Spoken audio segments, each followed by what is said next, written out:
জামাতের মুখে এই কথা শুনতে যে জামাত আগেও যা ছিল এখনো তাই আছে।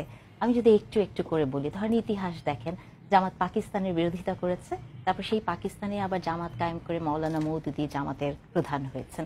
জামাত বাংলাদেশের অস্তিত্বকে অস্বীকার করেছে এবং তারপরে বাংলাদেশেই জামাত রাজনীতি করছে।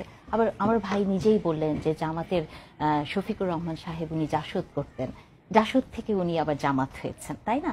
এই যে এক্সাম্পলগুলো দিলাম যে জামাত আসলে শেখ হাসিনা যেমন লেবাস পরেছিলেন, জামাতও বিভিন্ন রূপে বহু রূপে থাকে। আপনি দেখবেন যে ছাত্র ইলেকশনগুলোতে, স্টুডেন্ট ইলেকশনে আমরা দেখেছি যে শিবির নাম নিয়ে তারা কখনোই ছিল না। তারা গত 17 বছর অন্য দলের ছায়াতলে তাদের বর্ণ চেঞ্জ করেছিল। এবং আরেকটা কথা বলি, তিতাসে জামাতের একজন বলেছেন যে ওনাদের একটা কমিটি হয়েছে, সেখানে বলা হয়েছে যে ওনারা ইচ্ছাকৃতভাবে আওয়ামী লীগের সাথে ছিলেন, এটা তাদের একটা স্ট্যান্ড ছিল।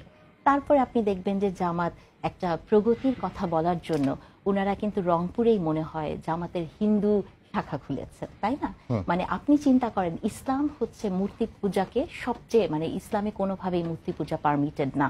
তাহলে জামাতে ইসলামী ওনারা কি করেন, ওনারা একটা জামাতে ইসলামী শাখা খুলেছেন, যেটা হিন্দুদের দিয়ে, হিন্দু শাখা জামাত ইসলাম। তাহলে এটাই হচ্ছে একটা সিম্পল এক্সাম্পল যে জামাত হচ্ছে এমন একটি দল যারা বহু রূপে, বহু সময়, বহুভাবে থাকে এবং জামাত সবসময় উইন উইন গেম প্লে করে। দেখবেন যে গত 17 বছরেও জামাত যেহেতু অন্য একটা লেবাসে ছিল, তারা উইন উইন সিচুয়েশন ছিল, যেটা অন্য রাজনৈতিক দলগুলো থাকতে